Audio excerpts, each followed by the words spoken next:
요 몇 년 사이에 젊은이들 사이에서 유행하는 것 중에 여러분 뜀박질이 있는 걸 아십니까? 뜀박질. 뜀박질은 건강관리 차원에서 누구나 할 수 있는, 어렵지 않게 입문할 수 있는 그런 운동이죠. 이 중에 뜀박질 안 물론 평생 동안 안 해보신 분들도 양반 가문 출신이시면 그러실 수도 있겠지만, 그래도 누구나 쉽게 할 수 있는 운동이라는 걸 다들 인정하시죠. 장비나 이런 게 필요하지 않잖아요. 그래서 다른 점이 있다면, 요즘에 좀 다른 점이 있다면, 요즘에는 젊은이들이 이제 그룹을 이루어서 나아가서 동호회 등 같은 것을 만들어서 일명 러닝 크루라는 것을 그런 형태로 집단적으로 달리기를 하는 사람들이 많아졌다는 겁니다. 그래서 덩달아 이 러닝을 전문적으로 하기 위해서 원래는 선수들, 진짜 전문적으로 달리는 선수들이 신을 법한 러닝화, 아주 고가의 러닝화도 구매해서 신는 사람들이 늘어나고 있다라고 합니다. 그만큼 현대인들은 건강관리에 관심이 많겠죠. 근데 그 건강관리를 하되 좀 더 즐겁게 하기 위해서 또 전문적으로 나아가 집단적으로 하고 싶어하는 욕구가 있다는 뜻으로 이 상황을 해석할 수 있다라는 것입니다. 그래서 날씨가 조금 추워지긴 했잖아요. 그렇지만 그래도 뭘 하셔야 됩니까, 여러분들? 운동하셔야 됩니다. 그래서 추위가 찾아오기 전에 이제 그래도 아직까지는 영상이 계속 되고 있잖아요. 그래서 그럴 때 운동을 하셔야 됩니다. 조금 추워졌다고 해서 방구석에만 움츠러들어 계시면 건강 관리에 도움이 되지 않습니다. 제가 왜 이야기를 할까요? 저는 오늘 대놓고 작심하고 제가 설교를 넘겨받을 때부터 하나님이 이러라고 저보고 지금 이 시간 설교를 시키셨구나 라는 마음으로 걷기 대회에 대해서 이야기해 보려고 합니다. 돌아오는 토요일 드디어 3일 남았습니다. 작년에 이어서 다시 한번 걷기 대회를 합니다. 날씨가 살짝 쌀쌀해지긴 했지만 그래도 여러분, 행사가 진행되는 당일 토요일 오후 2시에는 최고 온도가 16도가 예정되어 있어요. 제가 찾아보니까 오늘 16도면 여러분 어때요? 날씨 딱 좋죠. 걷기 딱 좋은 날씨입니다. 작년과 동일하게 올해도 마찬가지로 이 걷기 대회는 장점이 많은 대회입니다. 3가지로 제가 나눠서 말씀드려 보겠습니다. 첫 번째, 아까 말씀드린 대로 건강관리 차원에서 장점이 있습니다. 건강관리는 믿는 사람이든 믿지 않는 사람이든 누구나 관심을 두고 있는 분야죠. 그래서 이 행사는 누구나 올 수 있다라고 계속해서 홍보해왔고 알려왔습니다. 사실 우리 교회에서만 온리원 걷기 대회라고 부르지, 이 행사를 주관하는 단체가 이제는 어딘지 아시죠? 어디죠? 월드비전이라고 여러분 들어보셨을 겁니다. 이 NGO 단체에서는 이 행사를 자기들만의 용어가 있어요. G6K, 글로벌 6km 이런 식으로 6km를 글로벌하게 이제 걷는 이런 행사를 이야기하는 거죠. 그리고 심지어 뒤에 뭐가 붙냐면, 걷기가 아니라 뭐예요 원래? 아세요 여러분? 원래 이 대회가 어떤 대회인지? 걷기가 아니라 러닝이에요. 러닝, 뛰는 겁니다. 그래서 이게 전국 각지에서 매년 이제 개최가 되거든요. 여러 군데에서. 사실 이게 뛰어야 된다는 거죠. 뛰어야 된다. 그런데 전교인과 그리고 하남 시민 누구든 함께 하기 위해서 이거를 6km를 뛰는 게 아니라 어떻게 하는 걸로 바꿨다고요? 걷는 것으로 바꾼 겁니다. 그래서 꼭 잘 뛰시는 분이 아니더라도 평소에 러닝을 하시지 않는 분이라도 무리하지 않고서 한 2시간 정도, 2시간 걷는 것도 힘드신가요? 하여튼 2시간 정도, 천천히 걸으면 2시간 걸린다고 해요. 2시간 정도 동참할 수 있는 방안을 마련한 게 이거예요, 우리 교회에서. 그래서 아무튼 건강관리라는 목표에 있어서 걷든 뛰든 동일하겠죠. 두 번째, 자, 어떤 장점이 또 있습니까? 아프리카 사람, 여기 보이시죠? 이게 좀 약간 좀 너무 자극적으로 보이십니까? 실제 저런 일들이, 저런 다큐멘터리나 이런 것을 통해서 흑인 아이들이 물을 기르러 6km 간다고 하잖아요. 그 아프리카 사람들을 돕는다는 장점이 있습니다. 여러분, 도움을 주는 데는 여러 가지 방법이 있겠죠. 그런데 가장 효과적인 방법은 아무래도 생명 유지에 필수적인 것이라고 할 수 있는 식수 공급입니다. 식수 공급. 여러분이 내시는 회비 2만 원에 인당 1만 원씩 교회에서 붙여서 합쳐서 인당 3만 원이 이 식수 사업을 위해서 사용이 됩니다. 근데 여러분 중에 이런 분들이 계실 수도 있어요. 옛날에 NGO 단체 도와줬다가 이상한 그 돈을 엄한 데 쓰던데 이런 여러분 사례 보신 적 있으십니까? 그래서 의구심이 드시는 분들도 있으리라 생각하는데, 여러분들이 검색해 보십시오. 월드비전에 대해서 검색해 보시면 월드비전은 NGO 단체들 중에서도 재정 사용이 투명하다라고 소문난 곳입니다. 그래서 여러분들이 찾아보시면 알 수 있는 겁니다. 그래서 그리고 또 우리가 영상 광고를 통해서 여러분 몇 주 전에 보여드렸는데, 여러분 기억나십니까? 영상 광고에서 실제로 작업하고 있는 영상을 따서 여러분 제가 요청을 해가지고 받아서 이 광고에 올린 거거든요. 실제로 지금 그 돈이 그렇게 탄자니아에 쓰이고 있다는 거예요. 작업하는데. 그래서 그런 부분에 활용되고 있다라는 것을 하고 있다. 그래서 뭐 돈을 걷어서 무슨 퍼주기도 아니고 그쪽 정부에, 그 정부가 부패했는데도 불구하고 뭐 거기에 그냥 돈을 줘서 지원하는 그런 방식이 아니라 직접 월드비전이 업체 이런 식으로 선정을 해서 가서 작업을 한단 말이죠. 직접 식수 사업을 전개하고 있다는 것이죠. 그런 장점이 있다라는 겁니다. 세 번째, 이건 조금 약간 노골적이긴 한데 여러분들이 그거 바라고 하시는 분들이 있어도 좋아요. 선물까지 받는다는 장점이 있습니다. 이 선물이 맞죠? 여러분, 이건 기념품이라고 표현을 하는데 기념품이 아니에요. 선물이에요, 선물. 티셔츠 주죠. 뭐 티셔츠 디자인이 마음에 안 들면 그거 제껴도 돼요. 티셔츠 뭐 이게 별로다 막 이렇게. 그런데 티셔츠 뭐 완주 메달, 그거 없어도 뭐 그거 필요 없다 하시는 분들도 괜찮아요. 명화 그리기 세트 보셨죠? 그때 큼직한 거, 그거 플러스 핸드크림, 그리고 텀블러, 그 고가, 약간 좀 그냥 일반 텀블러는 아닌 것 같아요. 뭐 믹서 볼이 들어있는 뭐 그런 텀블러예요. 뭐 등등. 그리고 또 당일 간식까지. 간식이 뭐 화려한 건 아니고 빵 하나예요. 빵 하나인데 뭐 너무 또 대단하게 생각하지 마시고 그런 꾸러미를 드리는 거예요. 심지어 경품 추첨도 합니다. 여러분 아시죠? 아시겠죠? 카카오 프렌즈라고 아세요? 카카오톡 여러분 쓰시죠? 카카오톡에 쓰면 이제 거기 캐릭터들 있잖아요. 그 캐릭터 상품이 비싸거든요. 거기 그걸로 만든 가습기, 공기청정기 등, 떡 세트 등등을 드립니다. 우리 해림교회 성도들 떡 너무 좋아하더라고요. 나는 제가 해림교회에서 먹은 떡 평생 다 먹어도 될 떡을 먹은 것 같은데, 아무튼 떡 세트 이런 것도 또 준다고 합니다.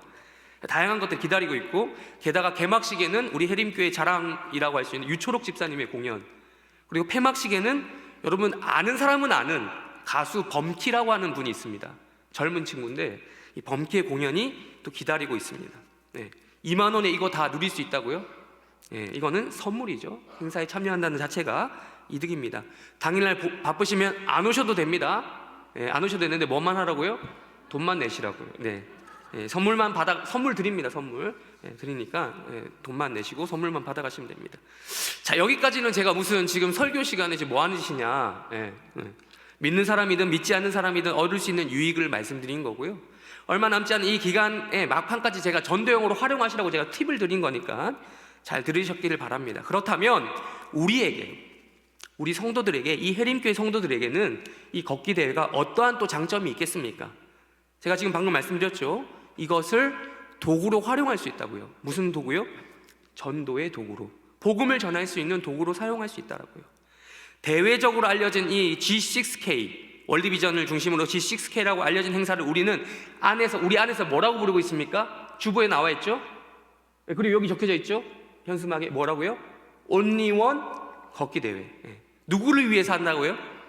내가 전도하기로 오래 마음먹은 그 사람을 위해서요. 그 사람을 초대하려고 여러분들이 자꾸 못하니까 대놓고 이 장을 마련해 드린 거죠. 교회 입장에서는 최선을 다한 겁니까? 안 한 겁니까? 한 거죠. 전도하기 힘들면, 평소에 교회 데리고 예배 데리고 나기 힘들면 요거라도 하라고 여러분께 말씀드리는 겁니다. 2025년 이제 몇 달 남았습니까? 2달 남았어요. 2달. 여러분, 데려오는 그 성과를 이야기하는 게 아니에요. 말이라도 꺼내보셨습니까? 온리원에게? 못 꺼내보셨으면 이거라도 한번 말해보십시오. 하다못해 그 온리원이 저기 저 친구야 라고 하시면서 아프리카 사람들을 위해서 2만 원이라도 내십시오. 가만히 있으면 안 되고요. 뭔가 해야 된다는 말씀을 제가 드리는 거예요. 움직여야 된다는 거죠.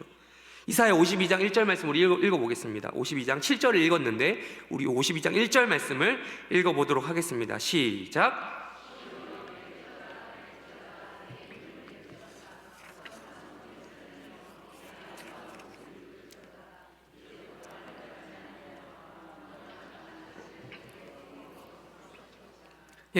시작부터 이사야 선지자가 지금 뭐 하라고 하고 있잖아요. 좀 뭐라도 해야 된다고요. 움직여야 된다고요. 이사야 선지자가 우리에게 하는 말씀에 우리는 귀를 기울여 보려고 합니다. 깰지어다, 힘을 낼지어다. 깰지어다라는 게 일어나라는 거죠. 잠에서 일어나는 겁니다. 날씨가 추워졌다고 지금 집 안에만 있으면 안 된다라고 말씀드렸잖아요. 이불 밖으로 나와야죠. 움직여야죠. 토요일이라고 움직이지 않으시면 안 됩니다. 이사야서 52장은요, 이사야서 전체를 따지냐면 후반부에 속합니다. 이사야서 전반부를 보시면 주구장창 하나님이 뭐라고 얘기하시냐면 유다를 뭐 하겠다? 벌하겠다, 심판하겠다, 멸망시키겠다 라고까지 하나님이 그런 말씀을 이사야를 통해서 예언을 하십니다. 하나님을 버린 그 유다와 그 중심에 있었던 예루살렘이 심판받고 멸망하게 될 것이다 라는 이야기를 하고 있다라고요. 이미 북이스라엘은 아수르에게 망해가고 있고 망했어요. 남유다도 이어서 바벨론이라고 하는 나라에게 망하게 될 것을 예언하고 있다고요. 그 예언을 1장부터 39장까지 계속합니다. 그리고 40장부터 시작되는 후반부가 40장부터 시작이 되거든요. 후반부에서 하나님이 뭐라고 얘기하시면 하나님이 약간 입장을 바뀐 건 아닌데 하나님이 약간 좀 태도를 바꾸십니다. 그럼에도 불구하고 하나님이 뭘 하시겠다고요? 그 유다를, 그 하나님 백성들을 포기할 수 없다라고 얘기해요. 포기할 수 없다. 나아가서 하나님의 백성들을, 자신의 백성들을 구원하시기 위해서 구원자 메시아를 보내주실 것에 대한 말씀이 계속해서 후반부에 반복이 됩니다. 오늘 우리가 지금 읽게 될 52장 말씀은 후반부 중간쯤에 위치하고 있어요.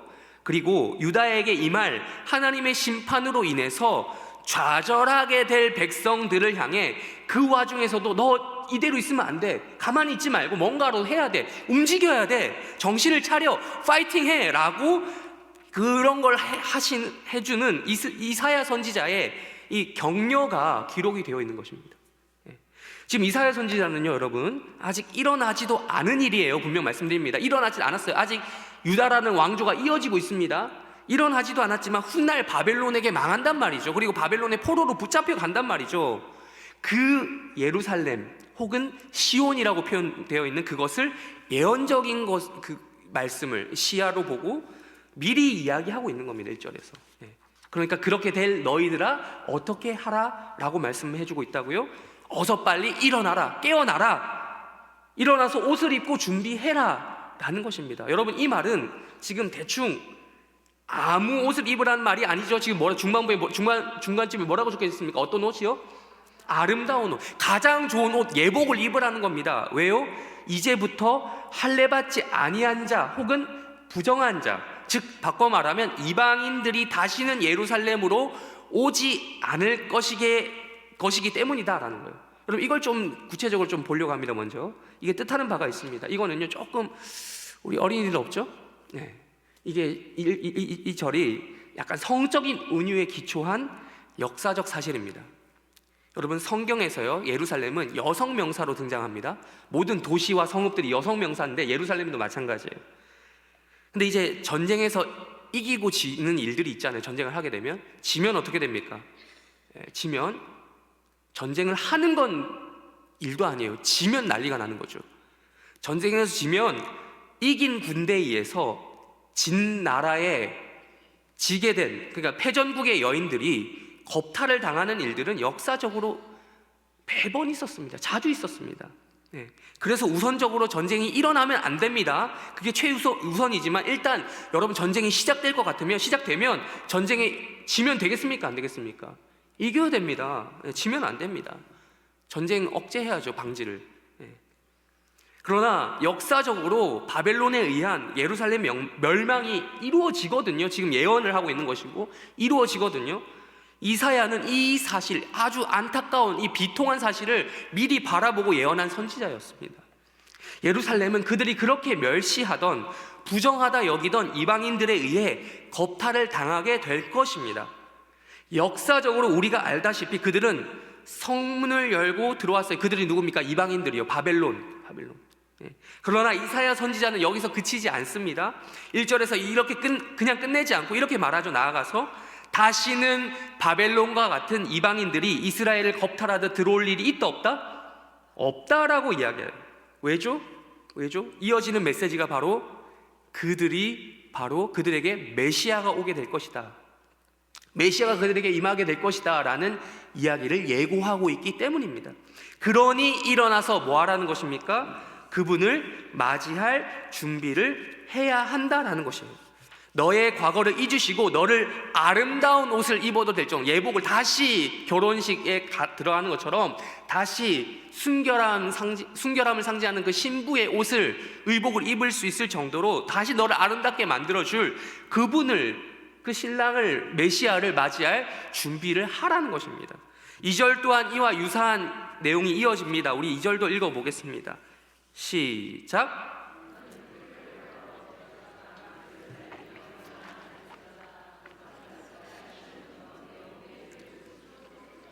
아멘. 목에 줄이 있다는 것 자체가 무엇을 상징합니까? 포로가 되었다는 거예요. 여러분, 개목줄 왜 채웁니까? 제어하려고 하잖아요. 네. 어딘가 속박되어 있다는 거죠. 포로로 사로잡혀 있다는 뜻입니다. 바벨론의 포로가 되어버린 예루살렘이 지금 보이는 거죠. 이사야 입장에서는 아직 아닌데, 일어나지도 않는 일인데, 그 딸 시온이 목을 스스로 풀 수 있게 되며 먼지 구덩이에서, 포로로 끌려가면 얼마나 비참합니까? 질질 끌려가고 바닥에 끌려가고 그러잖아요. 먼지를 뒤집어 쓰잖아요. 그 먼지를 떨고 일어날 수 있을 정도가 된 것입니다. 이게 다 누구 때문이라고 지금 이야기하고 이어나가는 것입니까? 누구 때문에 여기서 이 포로를 면하게 될 것인가? 자, 3절 읽어보겠습니다. 3절 읽겠습니다. 시작. 여호와께서 이와 같이 말씀하시되 너희가 값없이 팔렸으니 돈 없이 속량되니. 아멘. 누가요? 여호와께서. 누가 예루살렘을, 누가 하나님 백성을 구원하십니까? 여호와 하나님이 하신다는 거예요. 하나님이 우리를 속량하신다라는 겁니다. 여기 주목할 만한 표현이 있습니다. 값없이 팔렸다. 값없이. 여러분, 이건 아주 부끄러운 대목이에요. 여러분 그냥 읽으셨겠지만 부끄러운 대목입니다. 몸값이 제로예요. 제로. 공짜라는 거예요. 여러분, 이거 노예 입장에서요, 붙잡혀간 포로 입장에서요, 몸값이, 자기 몸값이 제로다? 이거는 부끄러운 일이에요. 수치스러운 일. 그만큼 가치가 없다는 것이에요. 여러분, 우리 운동선수를 또 뭘로 그 선수의 가치를 결정하죠? 몸값으로. 돈, 얼마나 저 선수가 비싸냐. 예, 물론 그 개념과 지금 똑같지는 않지만 그건 지금의 오히려 이제 영예니까요. 근데 이와 유사하게 고대 사회에도 노예들의 가치가 바로 이런 몸값으로 가치가 결정이 됐거든요. 비싼 노예들, 일 잘하는 노예는 비쌌습니다. 예. 그래서 한 가지 예화 사례를 들려드리면, 로마의, 여러분 율리우스 카이사르라는 사람 이름 들어보셨습니까? 로마의 영웅이라고 할 수 있죠. 그 사람이 한때, 그 사람 일하고 하는데 실제로 이런 일이 있었습니다. 해적에게 납치를 당했습니다. 이제 바다에 배 타고 가다가 아주 고귀한 신분이었는데, 귀족이었는데 바다에서 이제 납치를 당한 적이 있었는데, 해적이 자신의 몸값을 설정하는데 자기가 생각한 것보다 낮게 설정한 거예요. 이 사람이 그래서 어땠다? 기분이 나빠서 내 몸값 올리라고 했어요. 올리라고. 네. 자신의 몸값 올려서 그 올린 몸값을 대로 또 풀려났어요. 그런 일화가 있습니다. 그렇습니다. 값없이 팔렸다라는 건요, 여기서 말하는 거죠, 공짜라는 건요, 그게 물건이든 사람이든 간에 그 입장에서는 아주 부끄러운 일입니다. 그런데요, 하나님의 백성이라 불리는 유다 백성들이, 즉 예루살렘은 값없이 팔렸답니다. 하도 말을 안 들어서 하나님이 그냥 가져가, 떨이, 이런 느낌으로 넘겨줬다라는 거죠. 그런데 여기서 역전이 일어납니다. 그렇게 공짜로 팔려나간 이 백성들이 그렇게 팔렸으니 어떻게 된다고요? 다시 값없이 속량될 것이다. 속량할 것이다. 내가. 속량이라는 여러분 단어를 여러분 아십니까? 이 개념을. 속량이라는 단어 자체에 뭐가 들어있냐면 값을 치르다라는 뜻이 포함이 되어 있습니다. 값 없이 값을 치른다는 말이 돼요? 말이 안 돼서 값이 없는데 값을 치른다. 이게 일종의 그거죠. 언어 유희를 하고 있는 겁니다. 지금 값없이 값을 치르겠다고 지금 우주의 주인이신, 모든 것의 주인이신 하나님이, 그러니까 하나님 백성의 원래 소유주라고 할 수 있는 하나님이 선언해버리니까 그냥 그렇게 되는 거예요. 우리 이어서 4절도 읽어보겠습니다. 4절 시작. 주 여호와께서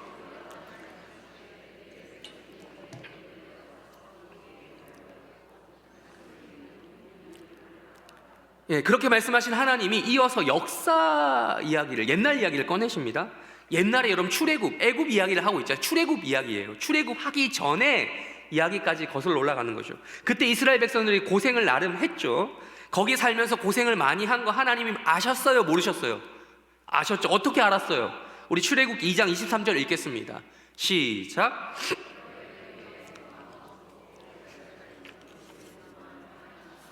부르시더니 그 고된 노동으로 말미암아 부르짖는 소리가. 예, 고생하면서 하나님께 부르짖었다라고 합니다. 그래서 그 하나님이 그 기도를 들으셨다, 상달되었다라는 표현이 지금 나와 있죠. 그때도 하나님은 이스라엘 백성들을 애굽으로부터 속량하셨다라는 거예요. 그러면 그냥 구원하셨다라는 표현도 써도 되지만 지금 속량이라는, 구원이라는 말을 다양하게 표현할 수 있거든요. 그 중에서 속량이라는 표현을 쓴 거에 우리는 주목해 볼 필요가 있는 거죠. 값을 치렀다는 겁니다. 자, 그럼 어떻게 값을 치루었는가? 출애굽기 6장 6절 말씀도 읽어보겠습니다. 시작. 그러므로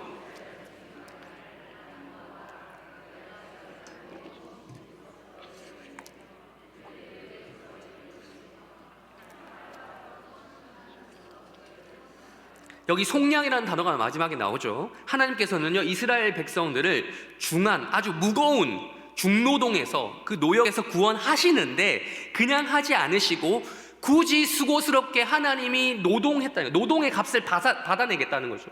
하나님이 수고스럽게 팔을 펼치셔서 10가지 재앙이라고 하는 큰 심판들로 일을 하셔서 구속하셨다는 거예요. 예, 그게 속량입니다. 속량. 값을 줬다. 내가 일했으니까 일한 대가 내놔라는 거예요. 예.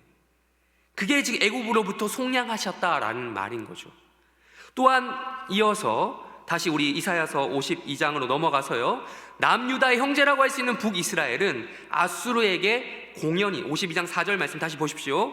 아수르에게 공연히, 아무 이유 없이죠, 공연히 아무 이유 없이 압박을 당하였습니다. 학대를 당하였고 그 결과 멸망했죠. 여기서 주목해야 돼 보아야 될 표현이 5절에 이어서 나오거든요. 우리 5절도 이사야서 52장 5절 읽겠습니다. 시작.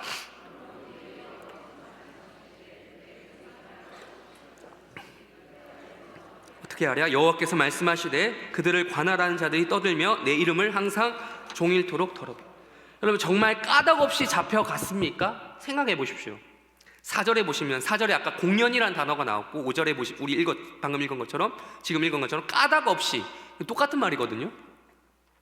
근데 정말 까닭없이, 아무 이유 없이 공연히 북이스라엘이 멸망했냐고요, 아수르에게. 그리고 붙잡혀갔냐고요. 아니잖아요. 지금 이사야가 남유다의 멸망 또한 주구장창 이야기하고 있는 게 뭐예요? 이사야서 전체에서 뭐라고 예언하고 있습니까? 망한다고요. 근데 아무 이유 없이 너희 그냥 망할 거야를 이야기하고 있습니까? 까닭 없이? 그게 아니잖아요.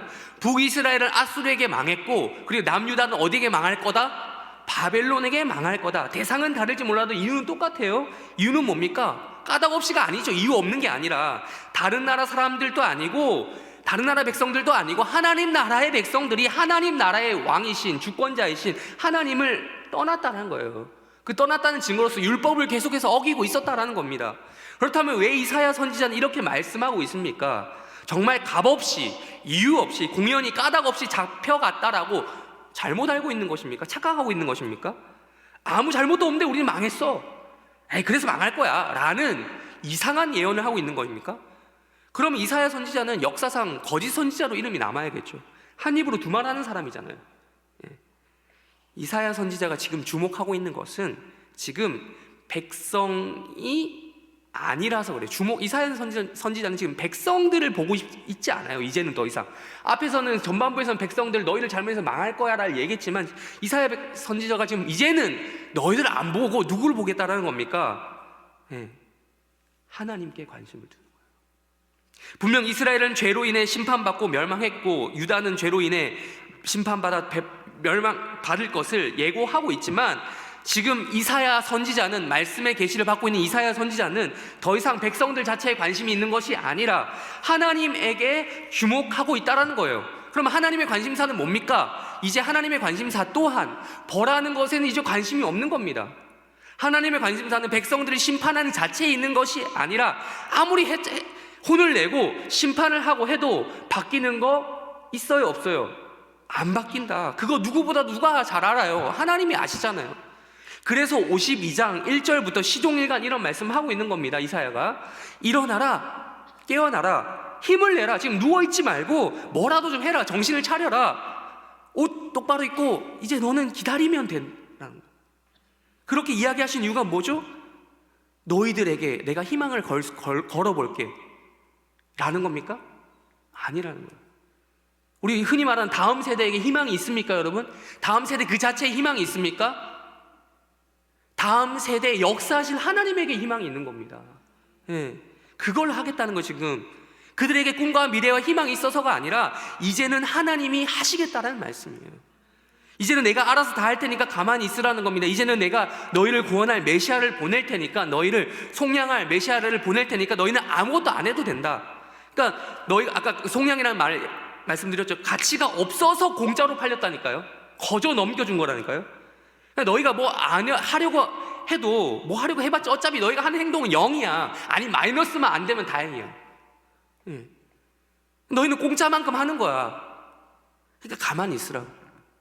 가만히 있으면 내가 알아서 너희들이 스스로 값을 치르지 않고서도 뭐 해주겠다라고요? 속량해 주겠다라는 말씀. 까닭이 있는데 분명히 까닭 이유 이제 말이 꼬였는데 이유가 있는 상태로 붙잡혀 갔지만 이유 없이 붙잡혀 간 것처럼 해준다라는 거예요. 워낙 값어치가 없는 너희들에게 말씀하시면서 그럼 내가 여기서 어떻게 해줄까라고 이어서 이야기하고 있는 것입니다. 내가 여기서 어떻게 하랴라고 52장 5절 중반부에 나오잖아요. 그래서 내가 어떻게 하랴. 자, 여기서 제가 생각나는 찬양이 있어서 찬양 한 곡만 부르고 가려고 합니다. 자, 이제 찬양 생각나서 우리 하나님은 우리의 피난처가 되시면 1절만 우리 한 번만 불러보도록 하겠습니다. 네. 한 번만.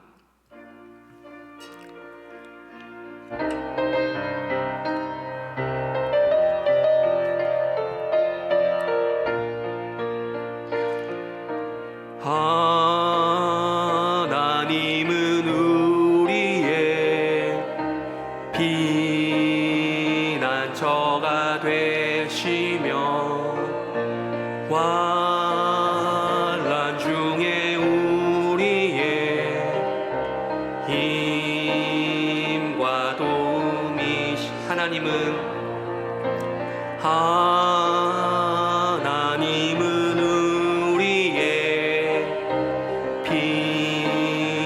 피난처가 되시며 환난 중에 우리의 힘과 도움이시라. 너희는 가만히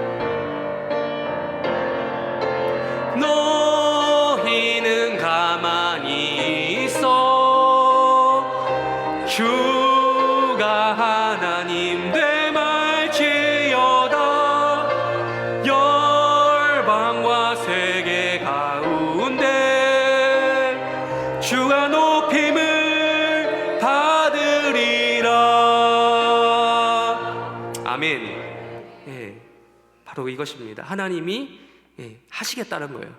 나아가서 더 결정적인 이유가 또 있습니다. 성경 전체에서 증언하는 바와 일치하는데요, 내가 여기서 어떻게 하랴라고 5절 중반부에서 이렇게 말씀하셨죠. 다음에 이어지는 하반절 말씀을 다시 한번 읽어보겠습니다. 여호와께서부터 내가 여기서 어떻게 하랴, 다음부터 읽어보겠습니다. 시작.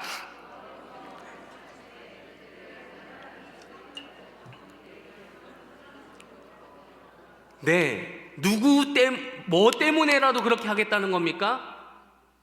이름 때문에라도. 누구 이름이요? 하나님의 이름. 하나님 자기 이름에 먹칠하기 싫어서 이스라엘 백성들을 얘를 내 백성을 할게라고 말하신 자기의 명예와 위신이 떨어지는 게 싫어서라도 그렇게 하시겠다는 겁니다. 그냥 도구로 사용했을 뿐인데도요, 아수르 도구였잖아요. 하나님의 심판의 도구. 바벨론도 마찬가지로 하나님의 심판의 도구였잖아요. 그런데 이것들이 난리를 치는 겁니다. 하나님 없네, 하나님 죽었네, 우리 신이 진짜네, 이러면서. 그러다 보니 하나님의 명예까지 더러워질 지경이라서 하나님이 나서지 않고서는 안 되겠다라고 말씀을 하시는 거죠. 우리 이사야서 48장, 다른 본문인데 앞장인데 48장 11절 말씀 우리 한번 읽어보겠습니다. 시작. 어찌 내 이름을 욕되게 하리요, 내 영광을 네, 하나님은 아주 이기적인 분이십니다.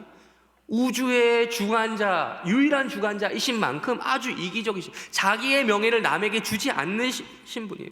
하나님 백성 때문에 욕먹고 더럽혀진 그 이름을 백성한테도, 지금 자기 백성들한테도 욕먹고 있고 또 이방인들한테도 욕먹고, 지금 하나님께서 스스로 나서지 않으면 안 되는 상황이 왔다라는 거예요. 그래서 하나님이 지금 자신의 그 명예를 위해서 누구를 대신 보내겠다라는 겁니까?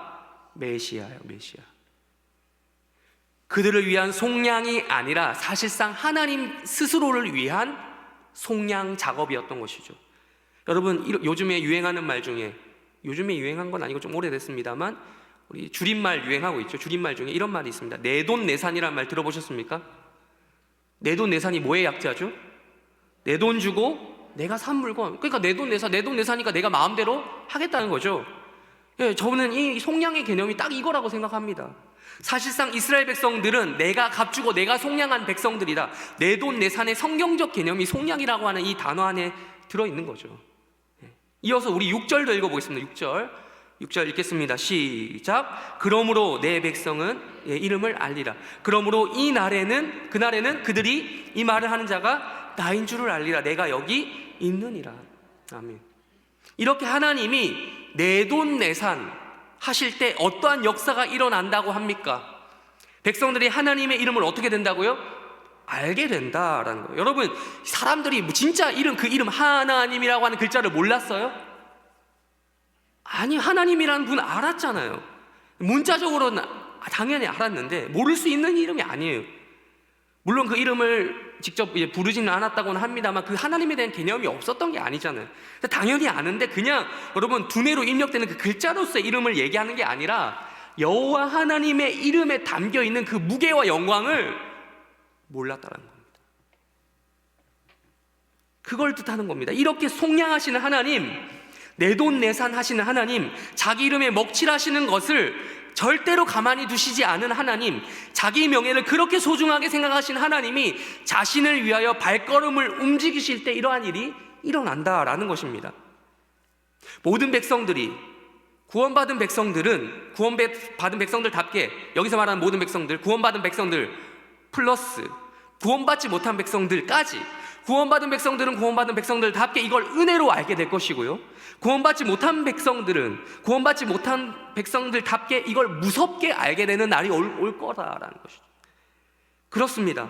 이 속량이라고 하는 것이 일어나는 날, 하나님이 자신의 명예를 위해서, 자신의 이름을 위해서, 명예를 위해서 속량을 베푸시는 그 날은 메시아가 오시는 날입니다. 하나님의 발걸음이 움직이는 날입니다. 그날에는 모든 사람들이 신앙이 있든 없든 하나님, 그 메시아를 인식하고 알게 될 것입니다. 우리 계시록 1장 7절 말씀 읽어보겠습니다. 계시록 1장 7절 말씀 읽겠습니다. 시작.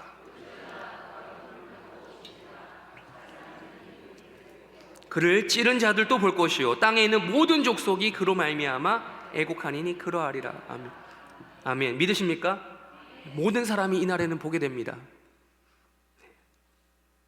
마지막으로 오늘의 본문 마지막 7절도 읽어보겠습니다. 이어서 52장 7절 말씀입니다. 시작. 좋은 소식을 전하며 평화를 공포하며 복된 좋은 소식을 가져오며 구원을 공포하며 시온을 향하여 이르기를 내 하나님이 통치하신다 하는 자의 산을 넘는 발이 어찌 그리 아름다운가. 아멘.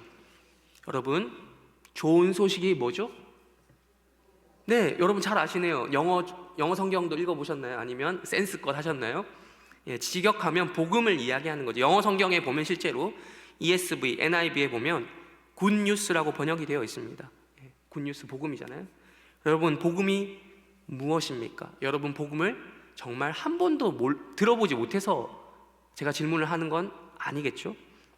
여러분, 이스라엘 백성들처럼 죄질이 아주 심각해서 구원에 있어서 절대적으로 무력하다고 하는 그들처럼 우리가 그렇다는 것을 여러분 인정하십니까? 네, 그렇습니다. 우리는 인정해야 됩니다. 우리는 죄인입니다. 우리가 이 구원에 있어서 기여하는 바가 있습니까? 없습니까? 없습니다. 하나도 없습니다. 제가 교리적인 용어를 좀 써볼까요? 쓰면 전적으로 우리는 무능합니다. 하나님 앞에서 전적으로 우리는 부패합니다. 썩어 있습니다. 예, 그렇게 정화 불가능한 수준으로 우리는 오염되었습니다. 전적으로 오염되었습니다. 그게 우리입니다. 이렇게 우리 스스로 아무것도 할 수 없는 우리가 하나님의 이름에 기여한다고 나름 애써 보지만 오히려 하면 할수록 일만 저지르는 어린이처럼, 아이들처럼 먹칠만 더하고 있는 우리가 우리를 통해 무엇을 기대할 수 있겠습니까? 없다라는 겁니다. 그런데요, 그래서 오히려 좋은 것이다, 좋은 소식이다라는 겁니다. 그래서 우리에게 누가 필요합니까? 메시아가 오셨다, 메시아가 오실 것이다 라고 하는 그 메시지가 우리에게 뭐가 됩니까? 좋은 소식이 된다는 것입니다. 우리의 수준은 공짜라고 말씀드렸습니다. 제로. 공짜 수준의 몸값을 자랑하는 우리에게, 그래서 우리를 값없이 속량할 메시아가 오셨고 또 우리에게 필요한 것입니다. 그래서 우리에게 메시아가 오셔서 예수님이라고 하는, 신약시대에 예수님이라고 하는 형태로 우리에게 오신 것입니다. 우리 로마서 3장 24절 말씀 읽겠습니다. 시작. 그리스도 예수 안에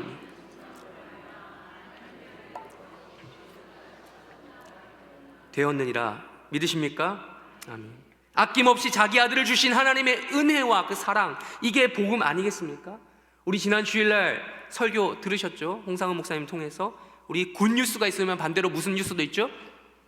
가짜 뉴스도 있습니다. 그 정반대의 결과를 내는 가짜 뉴스가, 여러분 굿뉴스 지난주에 들었고 가짜 뉴스 조심해야 된다고 했지만 이 며칠 사이에 끊임없이 우리 아마 충분히 듣고도 남을 시간이죠. 3일. 가짜 뉴스가 끊임없이 우리가 세상을 통해서 우리에게 전달되었을 것입니다. 여러분 그 가짜 뉴스 듣는 즉시 한 귀로 듣고 한 귀로 흘러버리셔야 됩니다. 결론은 이겁니다. 이 좋은 소식, 복된 소식, 복음을 우리는 들었습니다. 들었습니다. 그러면 이 복음을 들었으니 어떻게 해야겠습니까? 다시 52장 7절 말씀 다시 한번 읽어봅니다.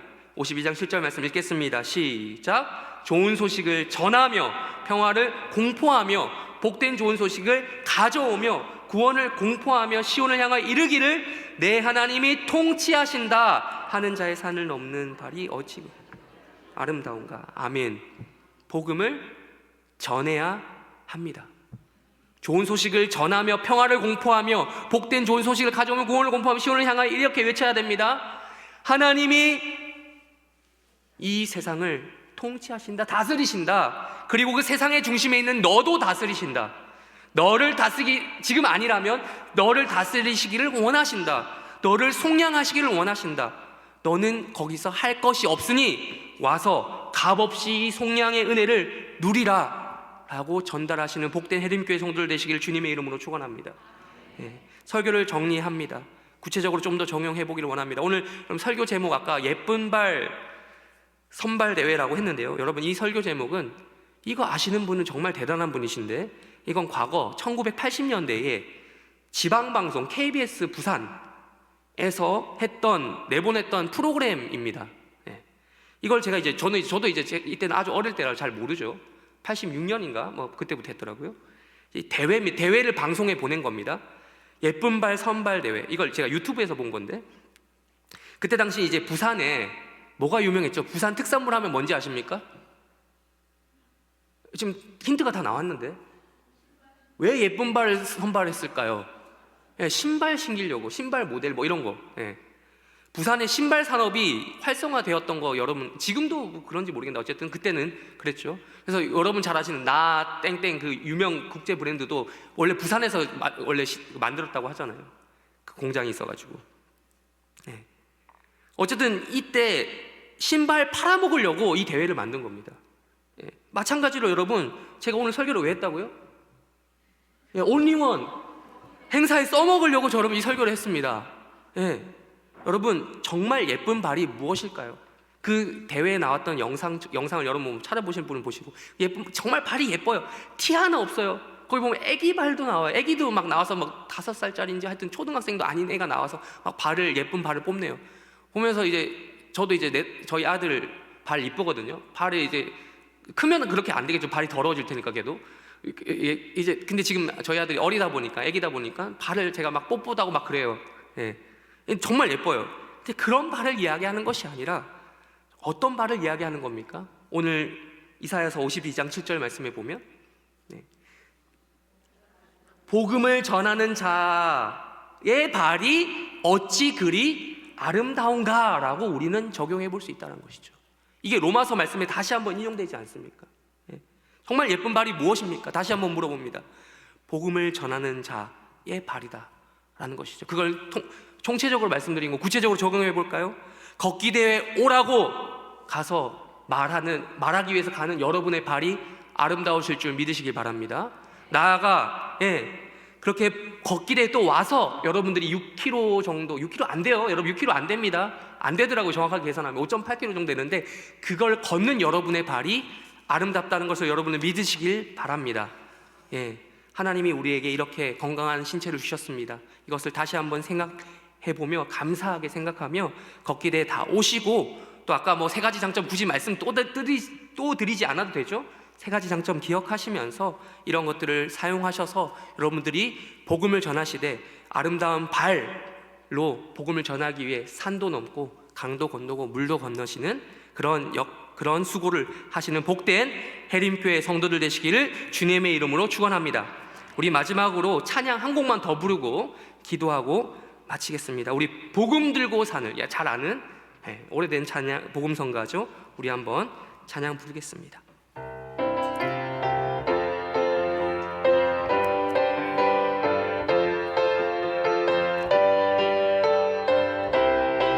우리 박수 치면서 부를까요? 복음 들고 산을 넘는 자들의 발길 아름답도다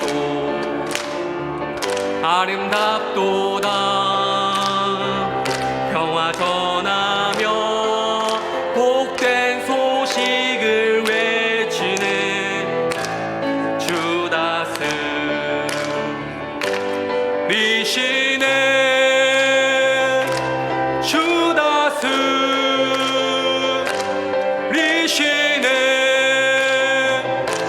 주 다스리시네.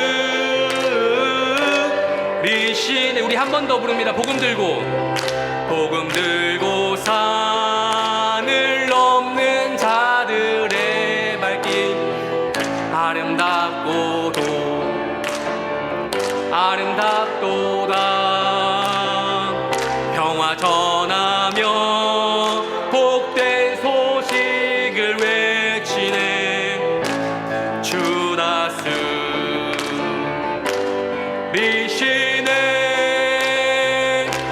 주 다스리시네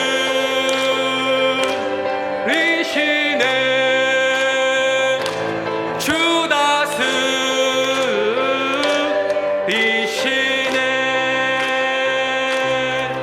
아멘. 제가 기도하겠습니다. 하나님 아버지 감사합니다. 이렇게 우리가 말씀에 순종하기를 원합니다. 좋은 소식을 전하며 복된 좋은 소식을 공포하기 위해서 산을 넘는 자들의 발이 어찌 그리 아름다운가 라고 말했던 이사야 선지자의 선포처럼 우리가 하나님의 다스리심을 통치하심을 온 세계와 열방 가운데 선포하되 먼저 우리 온리원에게 선포하는 그런 백성들 될 수 있도록 도와주시옵소서.